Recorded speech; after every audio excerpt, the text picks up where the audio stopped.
Welcome to a station that believes in you. We are the pride of the people. This is High Power 102.7 FM, the pride of the people.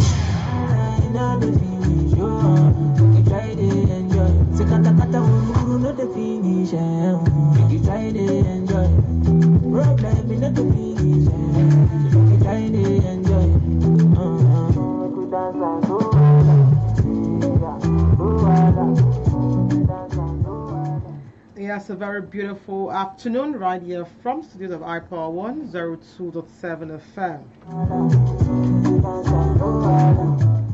Welcome to another amazing edition of Real Talks with Floxy, only on your darling station. For those familiar with the program, you know that for every time you listen to this very beautiful intro, Wahala not the finish, it only comes to your mind that, of course, real life hustle and bustle doesn't end. And with that, there's need for you to take a break at every point in time, talk about it, bear it all out as a program indicates, because of course on the program all we do is real life talks, real life happenings, and of course give you our 2 cents on what we think. On the program, we bring to you amazing storylines, real life happenings, and of course, on the program, we don't pretend, we don't talk as though it doesn't happen, because they are real life happenings, and we apply our emotions when need be in analyzing the issues.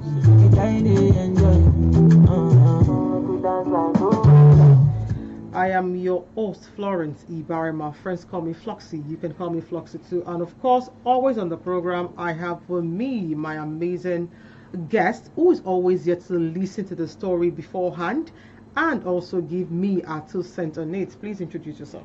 Yes, so my name is Inyolua Adekoya, popularly known as Sports Diva, and I've had on Real Talks with Floxy, and I'm glad to be here.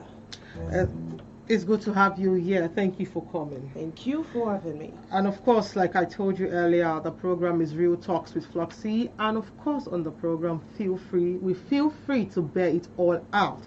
We read out the story to you, and at the end of the day, you give us your suggestion, we give you our suggestion, and we make headway from the topic. To reach us and connect with us on our studio lines, we have ourselves on Facebook, on Instagram, on TikTok, and on X as iPower 1027 FM. iPower 1027 FM. And of course, to reach us on our studio line for your feedback and comments when need be, 0816-552-4699. 0816-552-4699, and of course we have ourselves on 0813-274-7339. 0813-274-7339. Moving straight to the story for today. I don't know how to say it, because of course it's a roller coaster, and there are 2 sides of this very coin, and I just pray we have a better way to pull out and give our 2 cents without being biased. Let me drive us straight into the story. Now we have a story coming from a lady who says she captioned the first. There's a caption: "He's epileptic. He has epilepsy, but he tricked me into marrying him. The pain and anger I feel right now are completely unbearable." That's the intro she gave to the story, and now this is the details. She said, "We dated for almost 4 years, and he managed to hide his condition from me the whole time. There was absolutely no signs, no hints he wasn't sick. He has never had an epileptic attack while we were dating, and I had no idea he kept it a secret. I never saw any of his medications. Actually, it was a long distance relationship because he helped me through school when she lost her mom, and she resulted in selling tomatoes. But one thing she noticed was the fact that he made sure that she didn't school in the town she's in. Actually, when we met, I had long dropped out of school after I lost my mom. Things became so hard, I resulted in selling tomatoes. He actually suggested I take up a nursing profession, and he sponsored my education, of which I now work as a nurse. All the time I was very busy in school. We hardly spent time together because he registered me in another town while I schooled and almost visited only on weekends. I was extremely shocked and terrified when he had seizures in the house just a month after our wedding. We were simply talking and suddenly he fell down, shaking and foaming coming out of his mouth. We were all alone. I panicked and I called my neighbors to help. After he recovered, he actually got angry and started calling. He got angry at me for calling the neighbors and embarrassing him. Seriously, which of us has a right to be angry? Even his whole family knew about his health issues, and no one ever told me. I don't want to continue the marriage because truly, I don't believe I can live with such a deception. Also, I don't want to have children who might inherit this condition. She said, please note, I need to know if this is a strong enough reason to divorce. Our church, Catholic in quotes, is telling me we cannot get a divorce since the marriage has been completed. But I refuse to believe that. And honestly, I don't care what the church is saying right now. I am completely finished with this wedding.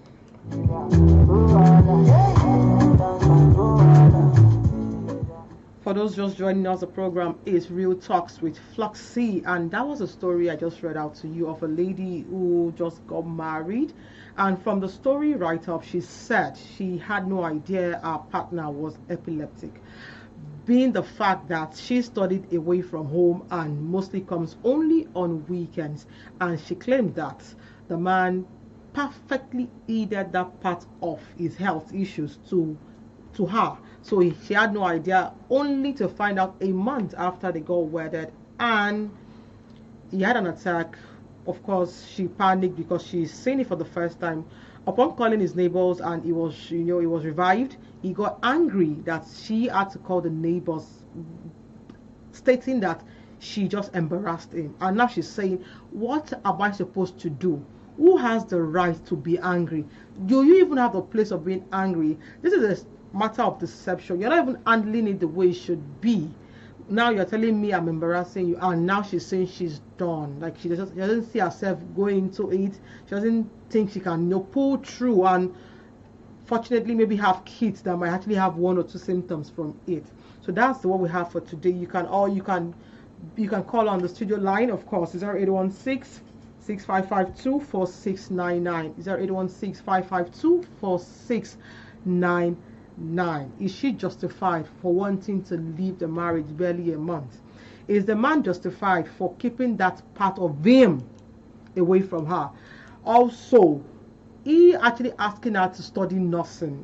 Is it that he foresaw that when this happened eventually in the marriage, the moment I'm sure she has said I do, she wouldn't have any other choice than to just take me for who I am?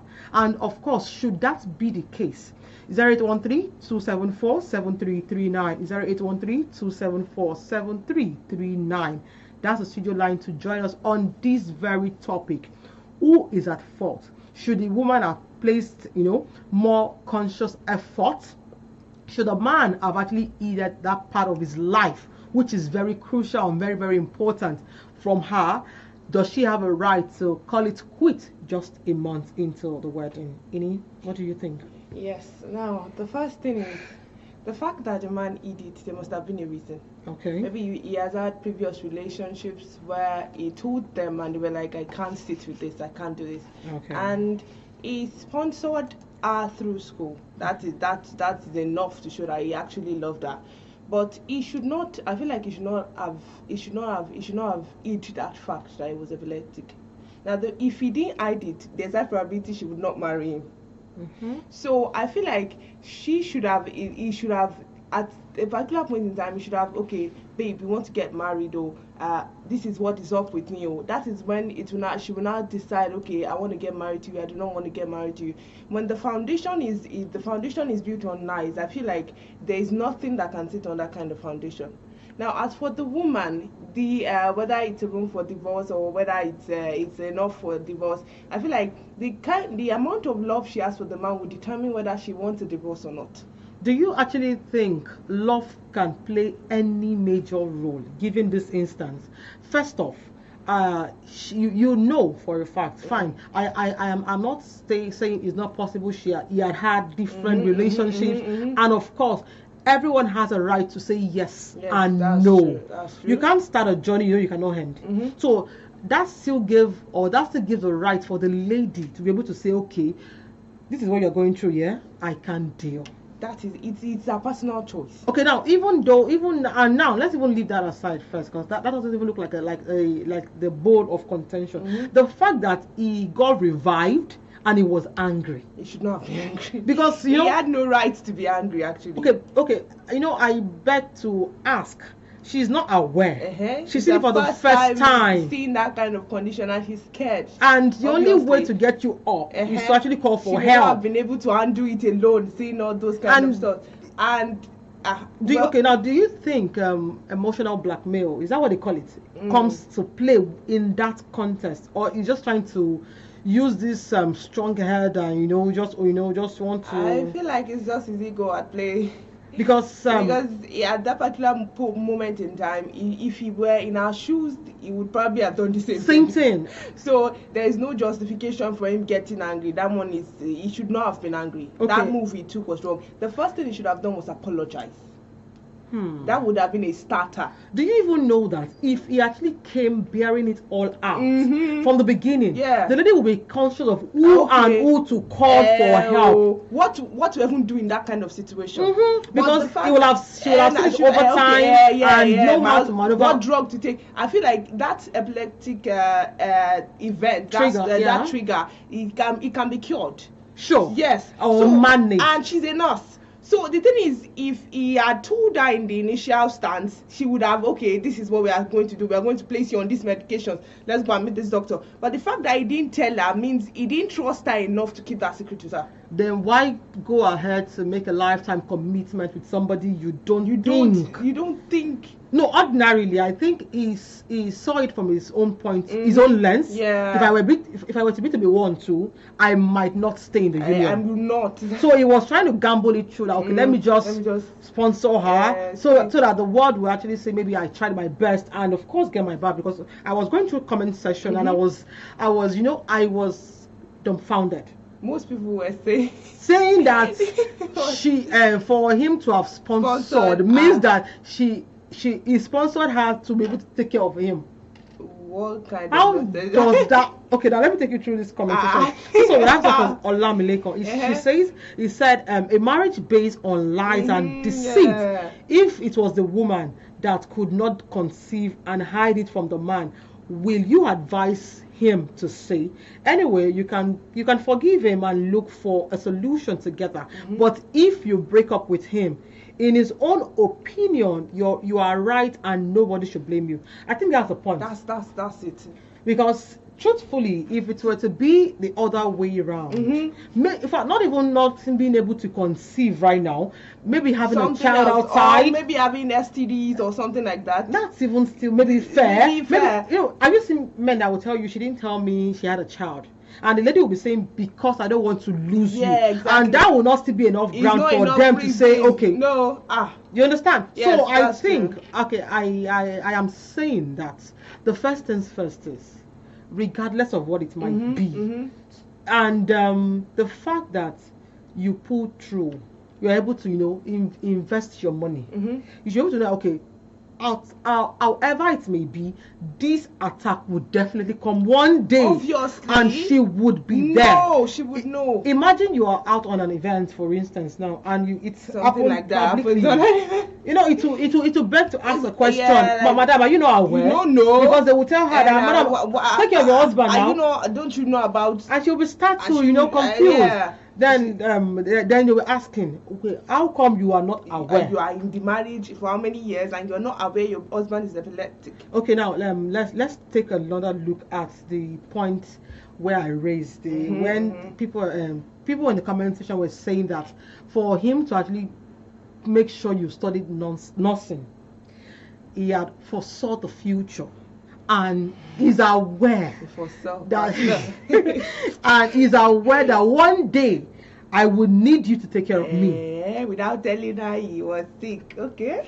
So like what do you think about that? Well, the thing is, those people with those views, the view is actually barbaric for me, because I don't understand why you tell me you sponsored me through school to take care of you of a disease I'm not aware of. It's not sensible. Yes, no, it's not even adding up. It's not making any sense to me. But if I had an idea of what was up with What I'm you, going into, because of course the wife contract. Yeah, and you said in Oluwa, I want you to study nursing, and at a particular point in time, let's look for a solution that would have put me in a direction that I know of. I won't just be wandering aimlessly.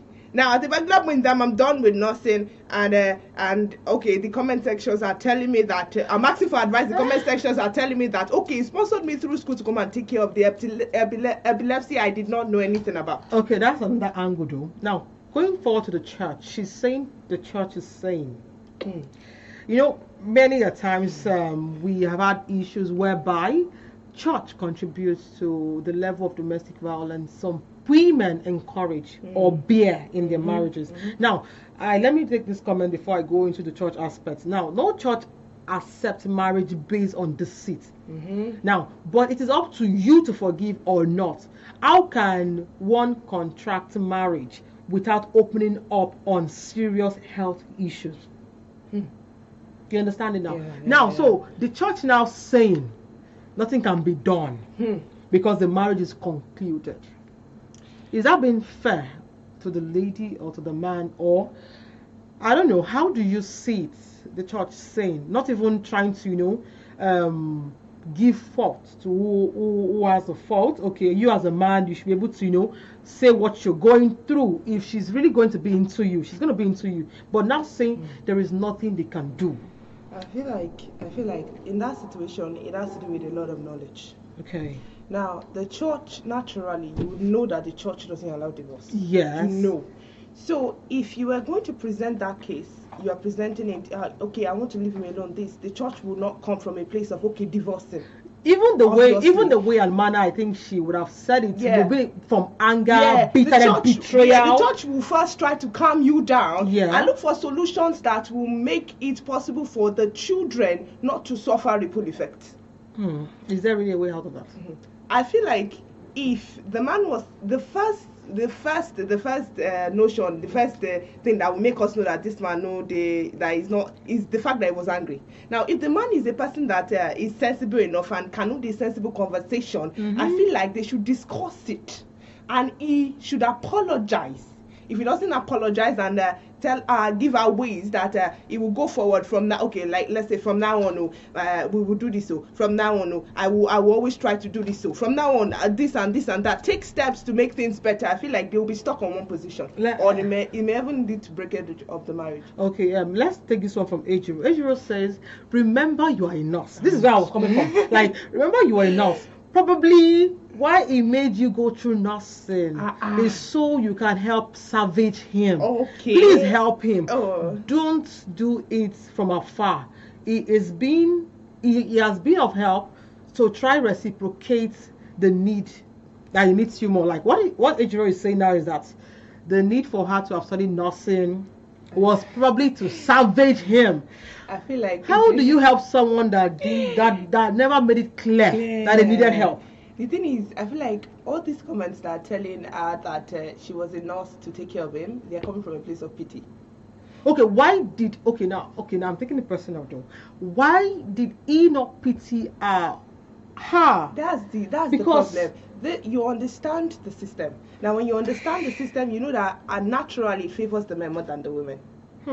So if you know this has nothing to do with men and women, but at this particular point in time, this story actually favors him because he's the one on the losing side right now. Exactly. Obviously losing side. So the fact that he sponsored her through school is like he knew what was going to happen now. So just to have a leverage, he sponsored her through school.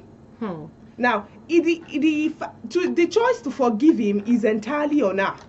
even if she's a Christian and the church says do not divorce, she can still make her own decision and say she's divorcing. The church can't tie them together. She actually made that in the post where she said she doesn't really care what the church so says. She can't divorce. But the fact that the church will not come from a place of let's go sign the divorce paper. Okay, now let's go back to what you said when you said the society at large favors the male counterpart than the female.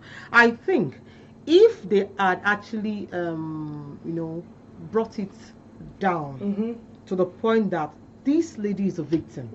She first give her that that flower that she's not in the know of all of this.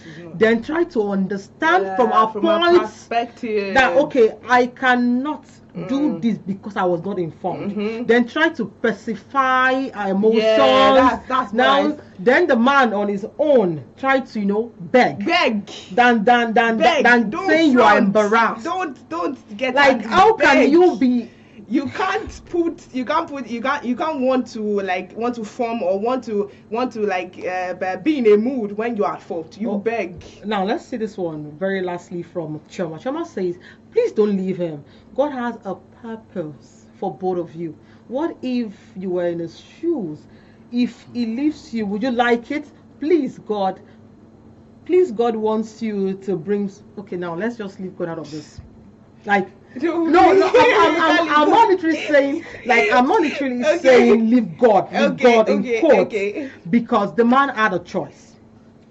Remember, real talks with Floxy here, we bring out the fact how it is.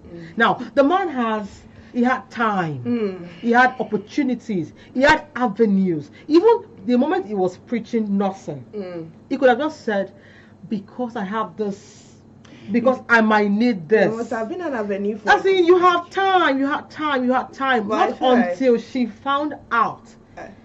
And you are trying to turn the tables around and say she embarrassed you. There's no embarrassment there. And to amplify it, the church is saying that they can nullify the marriage. But trust me, I don't think there's a church that would maybe not outrightly divorce, but a marriage based on deception, even if they don't go through with the divorce, do you think there will be a level of trust, genuine love, intentional care and understanding from that woman? I feel like the foundation has been destroyed, but the foundation is destroyed doesn't mean it can be rebuilt. Okay. So if you're going to be rebuilding now, we have very short minutes. You're going to be starting. How do we rebuild? You're going to be starting from the very scratch. Okay. They are going to be seeing a marriage counselor, and they are going to be talking about it. Okay. And if by chance she cannot trust him again, he's going to have to earn that trust. If he loves her, he's going to have to earn the trust. So basically now what we're trying to say, because our time is fast spent, is the fact that you must actually admit as a man, in this case, that you goofed. Because you can't bring somebody into a journey they are not prepared for. Love is not enough, and it doesn't justify, even if you had sent her to Cambridge, needs to be that you tell me I am going into this kind of war with you. So you ask me, do I have the mental capacity? Am I willing to go ahead with you? You cannot just bring me into something I don't know about, and you just want to tell me you've helped me in the past. I should reciprocate. That's for the man. And I think for the lady too, I can't say you've come a long way to go the wrong way, but that's what it's looking like though. But take a rethink, like some of the persons in the comment section said. Just sit down, and of course you have to go through the therapy, because therapy is very, very essential. And I think it's even very important we say it. It's not only when you're going through major crisis that you need a therapy. Because ordinarily understanding our society, you need a therapy. Being a Nigerian, you need a therapy. So exactly, being a Nigerian, you need a therapy. So I think you should just take your time, because she needs to take all her time. She needs to. And of course, the church should actually do the needful and not actually neglect the fact that there's a victim in all of this that needs a rapt attention and should be cared for when it comes to our emotions. So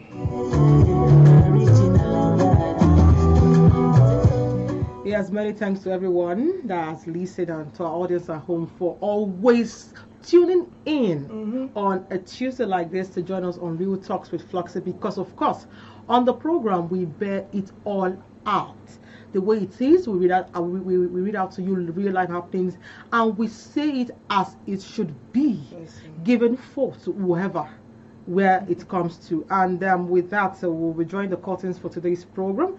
Many thanks to everyone that's worked with us, from our guy at the top, Engineer Paul Olu, to the head of programs, Elijah Olurotime, and of course to everyone in the studios with me. Very much, I am saying thank you repeatedly, because you're always here to give me a backup that I am not alone. And of course to our ICT, to the studio managers, and of course to our IT student, I'm saying a very big thank you for standing by me through the journey of this very production. Until I come your way again next week on Real Talks with Floxy, please stay calm. See a therapist when